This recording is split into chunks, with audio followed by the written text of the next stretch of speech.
What's up, everyone? Welcome back to Among the Fins, my YouTube channel where I do music reviews. My name is Aaron, and today we're going to be checking out the new album, Periphery 5.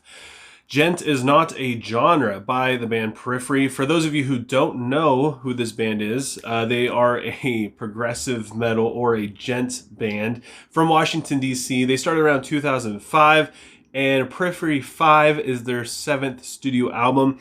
This is the first time I've ever done a review on Periphery on this channel, so I'm pretty excited to do a deep dive into their more complex style of music. I've been a fan of the band since I discovered them in 2012, 2013, give or take, with their second self-titled album, Periphery 2. And I basically went through all their discography and consumed all the albums that they released after that. And I got kind of burnt out on them, and I don't know, I quit listening to them. I kind of forgot about them, especially since it's been a little bit since they've released anything. But Periphery 5, I'm gonna shorten everything to P5 because I'm getting kind of tired of saying Periphery, if that's all right. So with P5, the singles for it kind of sparked my curiosity a little bit, because whenever they would release something, especially for Hail Stand, which I consider to be one of their best albums, the singles for it, they didn't really do too much for me, because at that point is when I was burnt out. And when I listened to it, I was like, yeah, it's great, but it isn't really my thing anymore. I'm kind of tired of the sound and listening to it. But then when they released the stuff for P5, I was like, you know what? I could probably get into this album. This sounds like something that has a little bit more of a throwback feel to their earlier stuff that I enjoyed quite a bit. And I can't really imagine Periphery topping anything above Hail Stand or even P2, which is, to me, my favorite album, just for nostalgia purposes even. But yeah, I mean, you know, Periphery's full of surprises. They could do basically anything. So let's jump into it. The album opens up with the song Wildfire that has a lot of throwbacks to their Juggernaut albums. It's got tons and tons of dissonance in the ever-evolving verse. Verse 2 is pretty heavy. Verse 3 seems to focus more on the melody and the clean vocals. The solo was just okay, but the bridge was really fiery, and the jazzy interlude complete with the saxophone before the final chorus was great. And I just really enjoyed the passion in this song. You can hear just a bunch of musicians that are excited to be back making music again.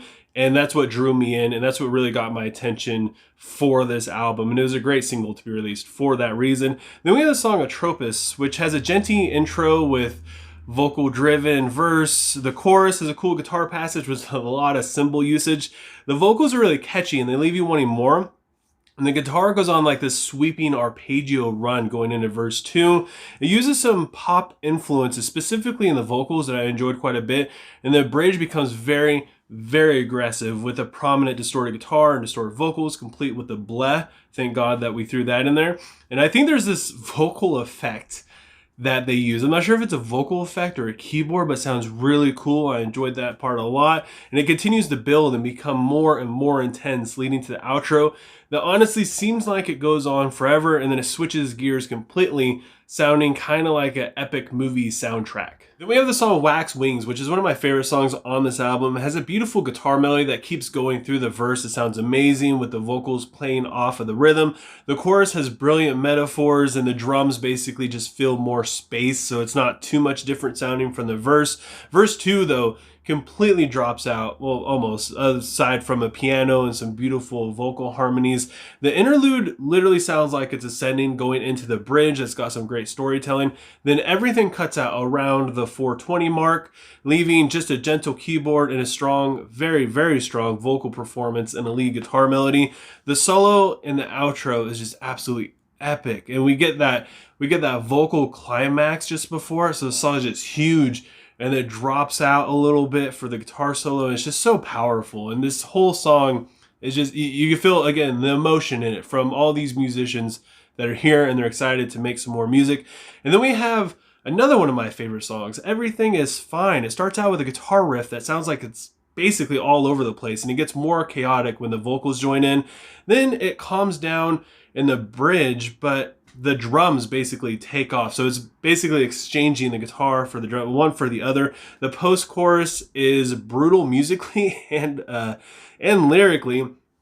Verse 2 is musically unsettling due to the different rhythm patterns going on in the guitar solo. And then the second chorus keeps that pressure.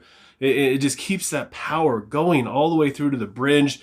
And it makes you think that it's going to calm down, but it's actually just basically a big breakdown that constantly gets slower and slower until it gets to the outro. And I believe that this is probably one of the heavier songs that they wrote on this album, which is kind of weird because the following song, Silhouette, it's basically just a synthwave song. It sounds like early 2000s boy band. I did a review on Emarosa's Sting album, and it literally sounds like a song off of there. And yeah, I mean, it doesn't sound bad. It's just, I don't know, it's just very typical. I mean, they even use the Afterglow hook, which is something that basically every synthwave band has a song that has the lyric Afterglow in it, and it's the hook that they go for. I mean, and not even synthwave. I mean, Silverstein has a song that's like that.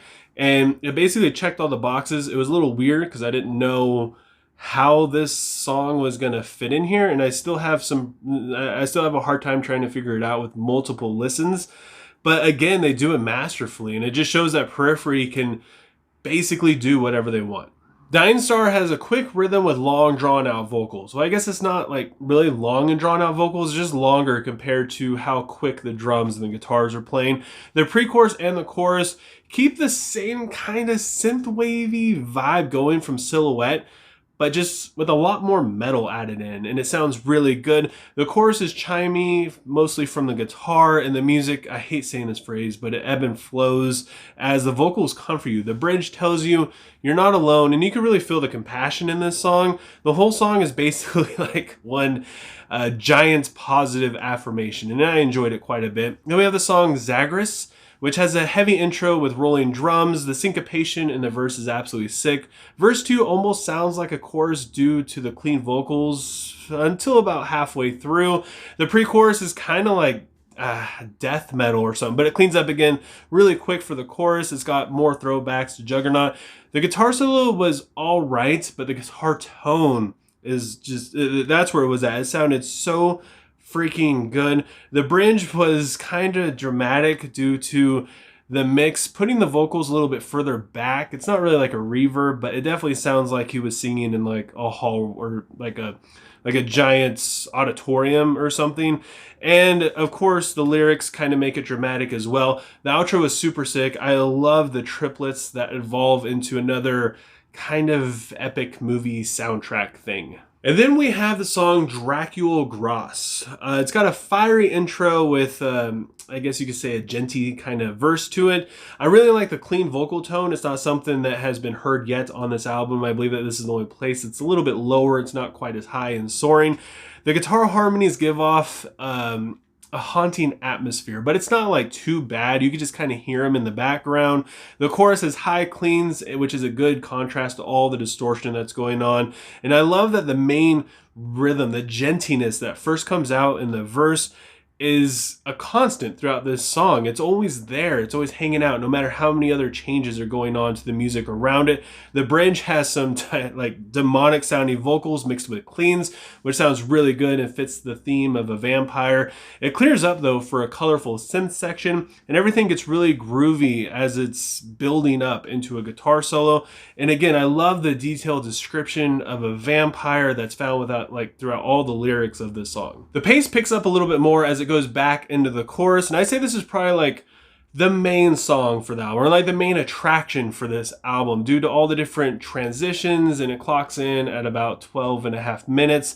It's a little long-winded for my taste. However, there isn't really like a single thing I would take out of this, other than like the last 3 minutes of this song did become a little tiring with multiple listens.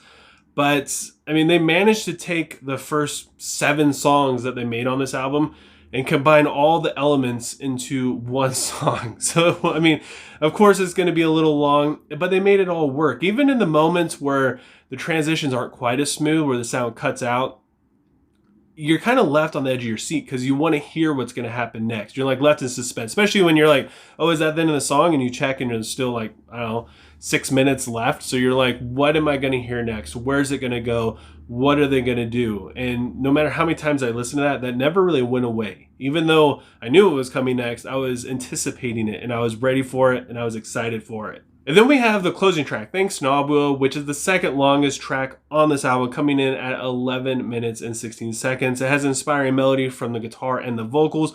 The chorus is pretty open with some great vocal harmonies, and it flows right back into verse 2. And I just can't get enough of the dynamic riff in the song that it just goes back and forth, and it sounds so great. The second chorus has a fat bass line in the first part, and then it repeats itself again.